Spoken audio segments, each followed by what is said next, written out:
Perkenalkan, nama saya Mila Syari. Perkenalkan, nama saya Sarah Nur Zahra. Perkenalkan, nama saya Olivia Azhara Darmawan. Perkenalkan, nama saya Hanifah Tiarani. Perkenalkan, nama saya Mesya Ramawati.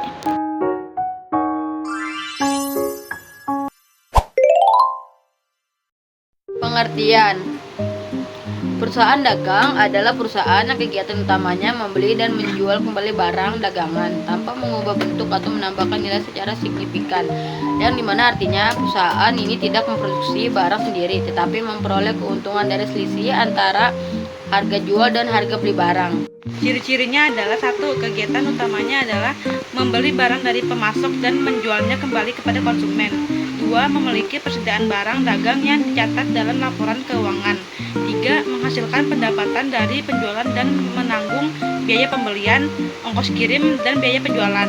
4. Menggunakan akun-akun khusus seperti persediaan barang dagang, pembelian penjualan, retur pembelian, retur penjualan, dan sebagainya.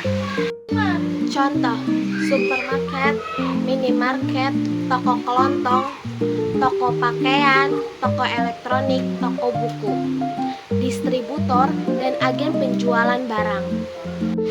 Jenis perusahaan dagang yang pertama grosir dalam usaha, yang kedua menjual kepada negara lain, eceran, retainer, dan menjual langsung ke konsumen.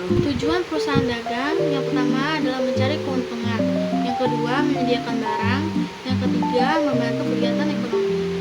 Tahapan akuntansi: 1. Analisis transaksi, menentukan akun yang berubah. 2. Jurnal umum, mencatat transaksi berurutan. 3. Posting ke buku besar, memindahkan ke akun masing-masing. Tujuan dari tahapan akuntansi yaitu mencatat semua transaksi agar rapi dan sistematis. Tahap pengiktisaran: 1. Neraca saldo, memastikan debit atau kredit. 2. Penyelesaian atau menyesuaikan akun atau beban dibayar di muka penyusutan, dan lain-lain. 3. Neraca saldo setelah penyesuaian. 4. Kertas kerja atau works health, merangkum semua data sebelum laporan keuangan. Tujuan manfaat pengiktisaran merangkum hasil pencatatan agar siap dilaporkan. Tahap laporan: 1. Laporan laba rugi hasil usaha, pendapatan, dan benar. 2. Laporan perubahan modal akibat laba atau rugi. 3. Neraca posisi aset, utang, dan modal. 4. Laporan arus kas, sumber, dan penggunaan kas. Tujuannya yaitu menyajikan informasi keuangan untuk pengambilan keputusan.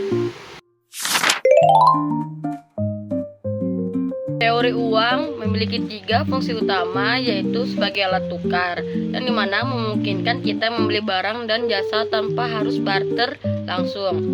Yang kedua, satuan hitung, yang artinya memungkinkan kita membandingkan harga antar barang. Yang ketiga, menyimpan nilai. Uang dapat disimpan untuk membeli barang di masa depan. Indeks harga.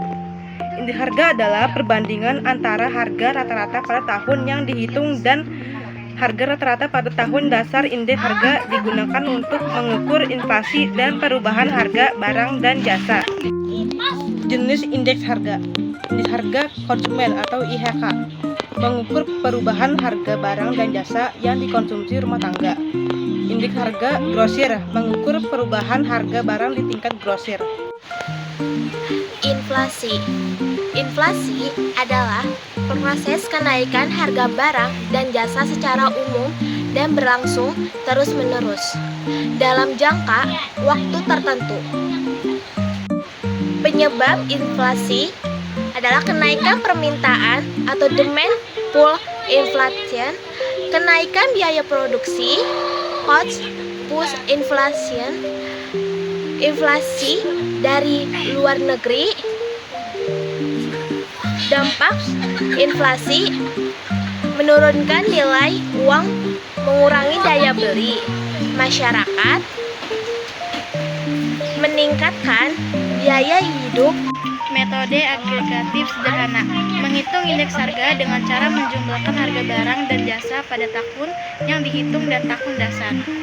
Metode LPRS adalah menghitung indeks harga dengan cara menimbang harga barang dan jasa dengan kuantitas tahun dasar.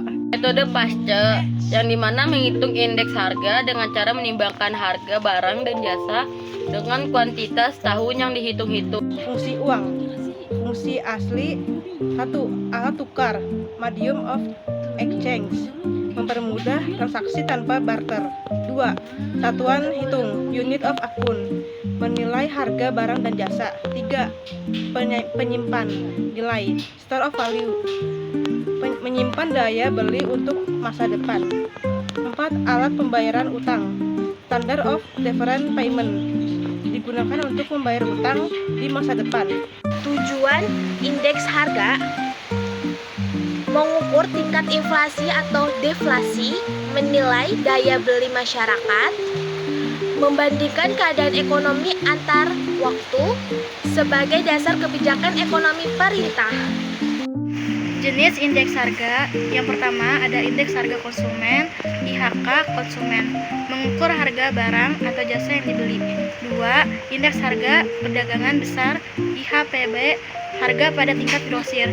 3. Indeks harga produsen, harga barang di tingkat produsen.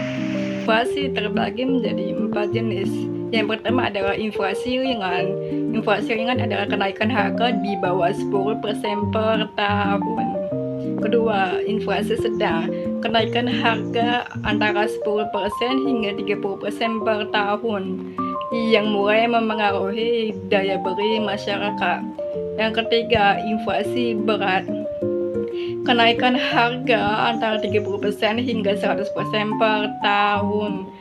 Ini sangat mengganggu aktivitas ekonomi.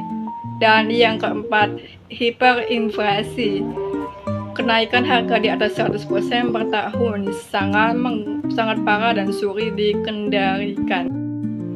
Kesimpulannya adalah teori uang menjelaskan bahwa jumlah uang yang beredar memengaruhi harga dan kegiatan ekonomi. Indeks harga digunakan untuk mengukur perubahan harga barang dan jasa dari waktu ke waktu. Inflasi adalah kenaikan harga secara umum dan terus-menerus yang menurunkan nilai uang serta daya beli masyarakat.